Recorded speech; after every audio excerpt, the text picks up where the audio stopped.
네, 우리가 앞에서 연립 1차 방정식에 대해서 살펴봤다면, 자, 이번 시간에는요, 연립 2차 방정식에 대해서 살펴볼 겁니다. 자, 원래는 요 내용이, 자, 2차 방정식과 2차 방정식이니까 연립 2차 방정식이겠죠. 자, 그 전에 우리가 알아야 되는 내용이 있어요. 자, 첫 번째. 자, 1차 방정식과 2차 방정식을 어떻게 풀 것이냐. 자, 예를 들면 이런 거죠. 자, 예를 들어서, 자, x 빼기 y가 1이래요. 자, x제곱 y제곱이 뭐 5래요. 이런 거 어떻게 풀 거냐라는 거죠. 자, 여러분 이것도 결국은 우리가 아는 형태로 갈 겁니다. 우리가 아는 2차 방정식을 만들어낼 거예요. 미지수 한 개짜리. 알겠죠? 미지수 하나짜리 2차 방정식을 만들어내겠다라는 거예요. 그러면 인수분해 되면 인수분해 하시고 인수분해 안 되면 근해공식 쓰면 되니까요. 자, 우리가 앞에서 대입법을 배웠었죠? 자, 미지수를 한 개 소거시킨다는 것은 똑같습니다. 아셨죠? 그래서 x 빼기 1로 바꾼 다음에 자, y 자리에 한번 그대로 대입을 해보세요. 그럼 x제곱에 자, x 빼기 1의 제곱은 5다. 전개하게 되면 2x제곱 마이너스 2x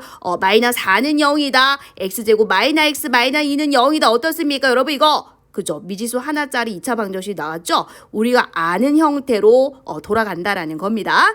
자, 그래서 1차 방정식과 2차 방정식은 어떻게 하냐면은요, 마찬가지 미지수 하나를 소거시키는 게 포인트예요. 자, 소거시키는 방법이 뭡니까? 예, 대입법을 쓰겠다라는 거죠. 1차 방정식을 2차 방정식에 대입을 해서 그 미지수 한 개짜리, 얘들아, 미지수 한 개짜리 2차 방정식을 만들어내겠다라는 겁니다. 자, 여기서는 중요한 거 요거 기억해줘. 자, 1차 방정식을 2차 방정식에다가 어떻게 해라? 대입을 하겠다라는 겁니다. 보이시죠? 예, 대입을 하게 되면 우리가 잘 아는 미지수 한 개짜리 2차 방정식이 된다라는 거 기억할 수 있겠죠. 자, 그러면 이번에는요, 2차 방정식과 2차 방정식, 여러분 이것도 어렵지가 않습니다. 자, 어떻게 할 거냐면 이것만 딱 기억해 주세요. 우리는 뭐를 만들어낼 거냐면 1차 방정식을 만들어낼 거다라는 겁니다. 이거 꼭 기억해 줘. 자, 우리의 목적은 1차 방정식을 만들어내는 거예요. 자, 예를 들어서 여기도 이제 2차식 이꼴 제로가 있고, 자, 여기도 2차식 이꼴 제로, 2차 방정식이죠, 둘 다. 자, 그런데 이런 형태로 만들겠다라는 겁니다. 어떻게? 1차 방정식을 유도해내서, 1차 방정식을 유도를 해서요, 그 1차 방정식을 다시 2차 방정식에 대입을 해주면 되거든요. 요 1번 방법을 통해서. 자, 그래서 다시 기억합시다. 1차 방정식과 2차 방정식은 어떻게 한다고? 1차 방정식을 2차 방정식에 대입해서 미지수 한 개짜리 2차 방정식을 만든다는 거 기억할 수 있겠죠? 2차 방정식과 2차 방정식은 어떻게 한다고? 1차 방정식을 어떻게 해라? 유도해내라 이 소리입니다. 그러면 어떻게 1차 방정식을 유도할 거냐라는 거죠? 자, 세 가지 방법이 있습니다. 자, 만약에 두 식 중에서 하나가 인수분해 되면 인수분해 해라라는 거지. 자, 아까 뭐라고 그랬어요? 자, 2차식 이꼴 0. 자, 여기도 2차식. 자, 이꼴 0인데, 자, 요 식이요. 인수분해가 된다는 거예요. 이렇게. 자, 그럼 얘도 1차겠죠? 얘도 1차입니다. 그럼 곱해서 0이 된다는 것은 얘가 0이거나 얘가 0 된다는 소리겠죠? 그래서 1차 방정식을 만들어낼 수 있다라는 겁니다. 이해되셨을까요? 자, 그럼 인수분해가 되면 인수분해를 하시고, 인수분해가 안 되면 어떻게 하느냐? 2차항을 없앨 수 있는지 보시는 거예요.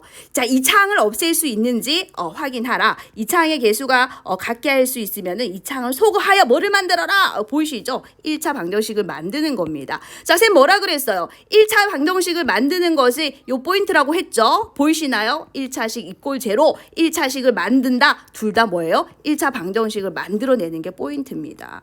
자, 그럼 다시 기억하자. 2차 방정식과 2차 방정식은 1차 방정식을 만들어내는 게 포인트인데 어떻게? 인수분해가 되면 인수분해를 해라. 이렇게 곱해서 인수분해 되면 대신에 오른쪽 0 돼야 돼요. 0, 0, 0 돼야 됩니다. 아셨죠? 자, 그게 안 되면, 인수분해가 안 되면 어떻게 해라? 2차항을 소거시킬 수 있는지 봐라. 2차항이 소거되면 결국은 1차식밖에 안 남잖아요. 그죠?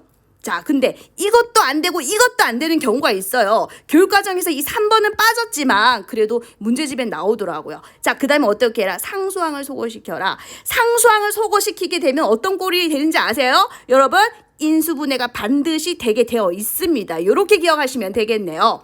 인수분해 되는지 2차항을 소거할 수 있는지 둘 다 안 되면 뭐를? 상수항을 소거시켜라. 그럼 다시 어디로 올라간다? 요 1번으로 올라간다라는 거 기억해 주시면 되겠네요.